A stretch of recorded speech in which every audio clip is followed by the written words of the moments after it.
नमस्कार दोस्तों, आप सभी का फिर दोबारा से हमारे चैनल सर्च स्टडी पर तहे दिल से स्वागत है। आज हम आपके लिए लेके आए हैं एक रीजनिंग का बहुत ही अच्छा चैप्टर जिसका नाम है रैंकिंग टेस्ट, या हिंदी में कहें तो क्रम परीक्षण, जो अक्सर आपने सुना होगा, क्रम परीक्षण या रैंकिंग टेस्ट।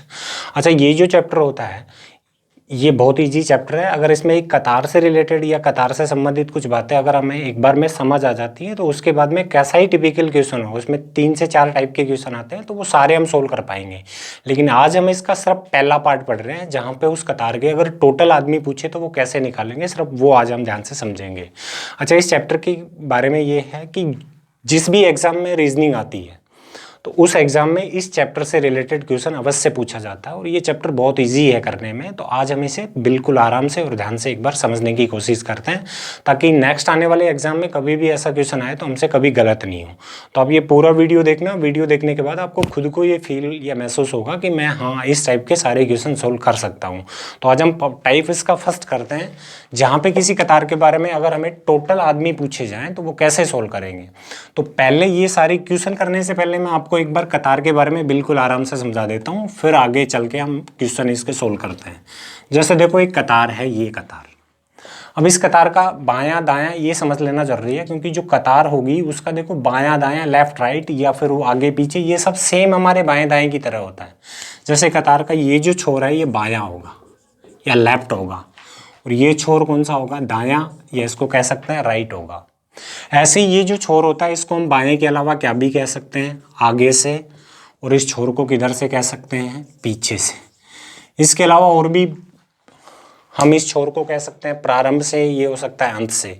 ऐसे ये हो सकता है ऊपर से, तो वैसे ये हो सकता है नीचे से। अब हम बिना फॉर्मूले के पहले क्वेश्चन को एक समझ लेते हैं। क्वेश्चन मैं आपको समझाता हूँ। जैसे मैं कहता हूँ कि हमारे गाँव के ना सभी आदमी एक कतार में बैठे हैं और उस कतार में बताया कि मैं जो हूँ मेरा स्थान यहाँ पे है, और मैं जब मेरे को यहाँ बाईं ओर से गिना गया तब मेरा 19वां स्थान है और दाईं ओर से गिना गया तब मेरा स्थान 18वां है। तो अब आपसे ये पूछा जाए कि बताओ आपके गांव में कुल कितने पुरुष हैं, तो बिल्कुल इजी सा है कि देखो मैं इस कतार में, गांव के सारे पुरुष कतार में बैठे हैं और मैं इस कतार में बाएं से यानी आगे से 19वां हूँ और इधर से कौन से स्थान पे हूँ, 18 स्थान पे हूँ। तो मैं इसको टोटल आदमी अगर कतार में कितने हैं ये निकालो तो हो जाएगा 19 + 18।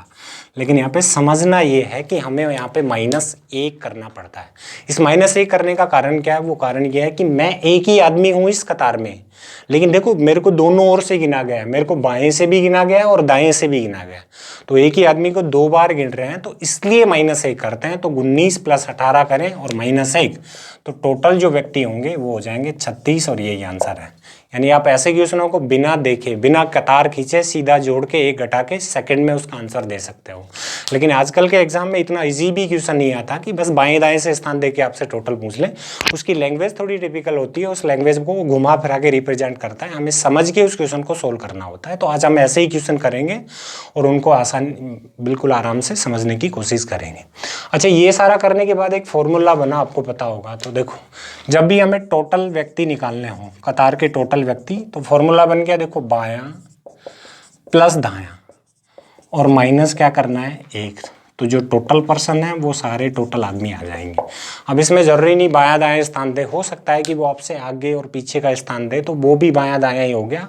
आगे और पीछे के स्थान को जोड़ के 1 घटा देंगे। ऐसे ही ऊपर और नीचे से दे, दोनों को जोड़ के 1 घटा देंगे, आंसर आ गया। लेकिन इसके अलावा ध्यान जो है -1 जो मैंने आपको बता दिया है, क्योंकि उस एक ही आदमी को हम 2 बार गिनते हैं इसलिए यहाँ पे -1 किया जाता है। अब मैं आपको एक ऐसे क्वेश्चन के बारे में बताता हूँ कि जहाँ पे बायां दायां जोड़ने के बाद भी आंसर नहीं आया। ये आगे चल के समझा देता हूँ, एक बार बोर्ड पे वैसे समझ लेते हैं, फिर क्वेश्चन ही कर लेंगे एक ऐसा ताकि वो अच्छे से समझ आ जाएगा। तो एक क्वेश्चन ऐसा आता है, इसी पे समझते हैं। देखो, मैं आपसे ये कहूँ कि हमारे गाँव की सभी औरतें जो हैं एक कतार में बैठी हैं। हम ऐसे मान लेते हैं ये कतार थी जिसमें गाँव की सभी औरतें बैठी हैं। अब मैं ये कहूँ कि इसमें जो एक औरत है, या ऐसे मान लेते हैं मेरी माँ जो है, माँ, इस मेरी माँ का स्थान बाएं से यानी इधर से मेरी माँ का स्थान 9वां है, और मैं कहूँ इसी कतार में मेरी जो बहन है उस बहन का स्थान इधर से 8वां है, यानी बाएं से मेरी माँ का स्थान 9वां है और मेरी बहन का दाएं से 8वां स्थान है। तो अब आपसे ये पूछे कि बताओ कतार में कितनी औरतें हैं, तो आप सोच के देखो, इस क्वेश्चन का आंसर बता सकते हो क्या। तो इस क्वेश्चन का आंसर हम नहीं बता पाएंगे। इस क्वेश्चन का आंसर जो सही होगा वो होगा आंकड़े अधूरे हैं। क्यों होगा ऐसा?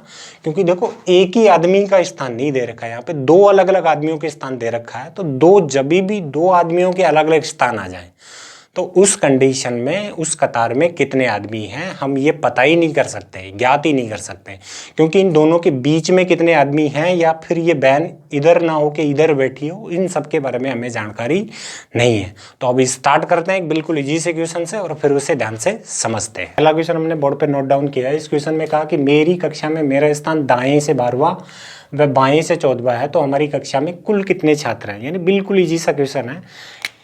तो हम अगर इसको करें तो देखो टोटल छात्र जब भी निकालेंगे तो मेरा ही स्थान दोनों ओर से दे रखा है। तो अभी मैंने आपको बताया कि जब एक ही आदमी का दोनों ओर से स्थान दे, दोनों स्थान को जोड़ के -1 कर देना, बस इजी सा था। तो करें तो दायां, देखो फॉर्मूला मैंने बताया था, बायां प्लस दायां और माइनस क्या करते हैं 1।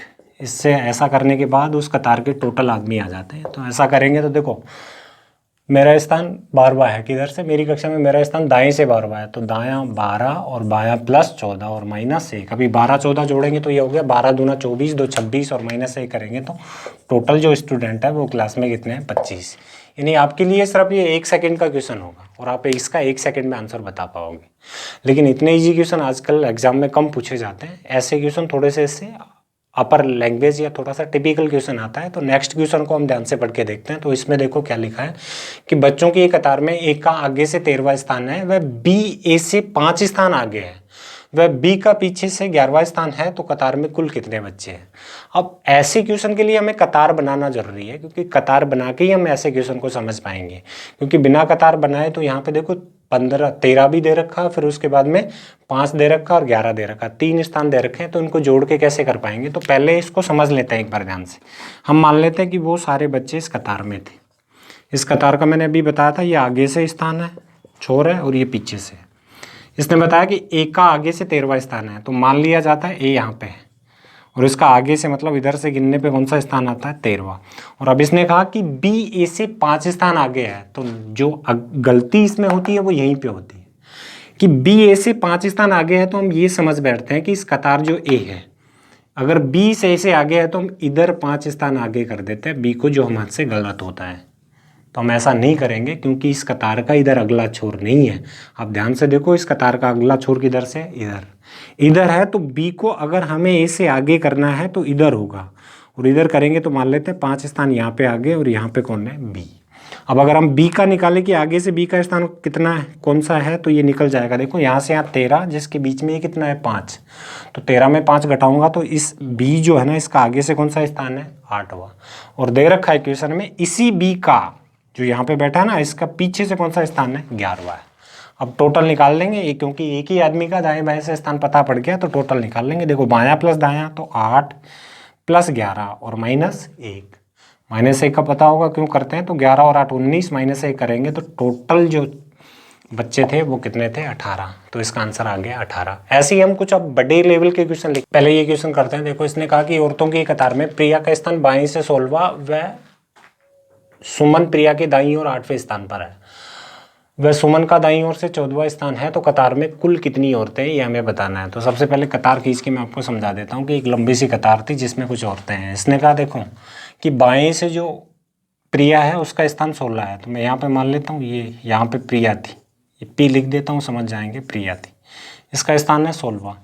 आगे इसने कहा वह सुमन प्रिया के दाईं ओर 8वें स्थान पर है, तो सुमन जो है ना इस प्रिया के दाईं ओर 8वें स्थान पर है। तो कतार में देखो जो भी आदमी बैठा होगा उसका दायां बायां भी सेम कतार के दाएं बाएं की तरह ही होगा। जैसे इधर कतार का बायां छोर है, इधर कतार का दायां छोर है, तो आपकी जो सुमन ये प्रिया है, इसका इधर क्या होगा दायां और इधर क्या होगा बायां। तो जो सुमन है वो प्रिया के दाईं ओर, यहाँ पे जो प्रिया बैठी है इसके यहाँ से दाईं ओर कितने स्थान पर है 8, तो यहाँ से यहाँ मैं मान लेता हूँ सुमन है और इसका स्थान कौन सा है 8। और जो यहाँ पे आपकी सुमन बैठी है इसके बारे में दे रखा है कि इसका दाएं से यानी इधर से कौन सा स्थान है 14वां स्थान है। तो पूछा यह कि बताओ इस कतार में कुल कितनी औरतें हैं। तो ये बिल्कुल इजी सा क्वेश्चन है, हम आराम से कर सकते हैं कि यहाँ पे किसी भी एक औरत का हम दोनों ओर से स्थान पता कर लेते हैं, उसके बाद में दोनों स्थान जोड़ के हम एक घटाएंगे तो वो टोटल औरतें आ जाएंगी। तो यहाँ पे चलो इसका देख लेते हैं हम, सुमन का देख लें या प्रिया का। चलो सुमन का देख लेते हैं। देखो सुमन ये जो सुमन है इसका बाएं से, ये सुमन जो यहाँ पे बैठी ये प्रिया के दाईं और 8वें स्थान पर है। तो अगर हम सुमन का इधर बाएं से स्थान देखें यहाँ से यहाँ टोटल, तो देखो यहाँ तक कितना है 16 और ये कितना है 8। तो 16 में 8 जोड़ेंगे तो ये हमारा टोटल जो होगा ये कितना होगा 24। तो हमारे पास जो सुमन है इसका बाएं से स्थान है 24 और ये जो सुमन यहाँ पे बैठी है इसका सुमन का दाएं से कौन सा स्थान है 14। तो अब यहाँ पे टोटल औरतें निकाले तो बायां प्लस दायां, देखो 24 प्लस कर देंगे 14 और माइनस 1। ऐसा करेंगे तो देखो ये टोटल हो गया 4 8 2 3 38 माइनस 1, तो कितनी औरतें थी टोटल 37। ये हमारा आंसर है। अच्छा, किसी को ये लग रहा हो कि जी जरूरी नहीं इसी से करें, किसी को ये लग रहा हो कि इससे करना जरूरी है क्या? ऐसा नहीं है, हम सुमन से ना करें ये प्रिया से करें तो भी आ जाएगा। देखो इस प्रिया से भी करके देख सकते हैं, देखो कैसे होगा। अब हम यहाँ पे देखें, देखो प्रिया का बाएं से स्थान कितना है 16 प्लस इस प्रिया का दाएं से कितना होगा यहाँ से 14 और ये कितना है 8। तो 14 में 8 जोड़ेंगे हम तो ये हो गया हमारा 22 और अब माइनस क्या कर देंगे 1। तो अगर हम 16 में 22 जोड़ेंगे तो ये हो गया हमारा 38 और 38 में 1 घटा देंगे तो फिर वही आंसर आना है, वो कितना है 37। यानी आप किसी से भी क्वेश्चन का आंसर निकाल सकते हो। ऐसे ही इसके बाद में एक लास्ट क्वेश्चन लिया हमने, थोड़ा बड़ा है तो इसको समझ लेते हैं, उसके बाद में नेक्स्ट करते हैं। देखो बच्चों की कतार में कि राम का बाएं से 10वां स्थान है। चलो मैं इसको यहीं पे समझा देता हूँ, इसके थोड़े से पार्ट को मिटा देते हैं। चलो देखो, इसने कहा कि बच्चों की कतार में राम जो है इसका बाएं से 10वां स्थान है। तो सबसे पहले हम कतार खींच लेते हैं। देखो इस क्वेश्चन का सॉल्यूशन यहाँ पे, पहले लंबी सी कतार खींच लेते हैं। इसमें कुछ बच्चे हैं, इस कतार का हमें ये भी पता है ये बायां छोर है और ये कौन सा है दायां। इसने कहा कि राम का बाएं से 10वां स्थान है। चलो मान लेते हैं राम हमारा यहाँ पे था, आर लिख देता हूँ मैं, और इसका इधर से कौन सा स्थान है 10 स्थान है, ये लिख दिया। अब इसने कहा कि और फिर उसे 6 स्थान बाईं ओर, जहाँ पे ये राम बैठा था ना यहाँ से 6 स्थान बाईं ओर, तो यहाँ से बायां किधर होगा इधर वापस, तो वापस 6 स्थान ले जाना है इस राम को इधर। तो मान लेते हैं राम अब यहाँ पे आ गया और यहाँ से फिर यहाँ पे भी नहीं रखना। इसने कहा फिर यहाँ से 9 स्थान दाईं ओर किसका दिया जाए। तो देखो ये राम पहले यहाँ पे था बाएं से 10 पे, फिर यहाँ से बाईं ओर 6 स्थान इधर ले गए, तो अब राम बाएं से कितने स्थान पे बच गया 4थे स्थान पे, क्योंकि टोटल 10 में से ये 6 है तो 10 माइनस 6 कितना बच गया 4। और अब यहाँ से इस राम को 9 स्थान दाईं ओर किसकाना है, तो यहाँ से इधर 6 स्थान लाए थे 9 ले जा रहे हैं, तो इस 6 से थोड़ा सा ज़्यादा है तो मैं मान लेता हूँ यहाँ तक है 9 स्थान और राम हमारा यहाँ पे आ गया। अब जो राम यहाँ पे बैठा था इसका बाएं से 4था स्थान था और 9 स्थान हमने इधर दाईं ओर किसका दिया गया, तो 9 और 4, यानी यहाँ पे जो राम बैठा है इसका बाएं से कौन सा स्थान है 13वां स्थान है। और आगे दे रखा है कि इसी राम का दाईं ओर से 16वां स्थान है, तो ये राम जो है ना इसका दाएं से कौन सा स्थान है 16। तो अब राम का हमें दाईं और बाएं से स्थान पता है तो कर लेंगे बायां, तो बाएं से कौन सा स्थान था 13 प्लस दायां, दाएं से कितना है 16 और माइनस कर देंगे 1। अभी 13 और 16 को जोड़ेंगे तो ये हो गया हमारा 29 और 29 में ऐसा अगर 1 घटा देंगे तो इस कतार में जो टोटल बच्चे थे वो कितने थे 28।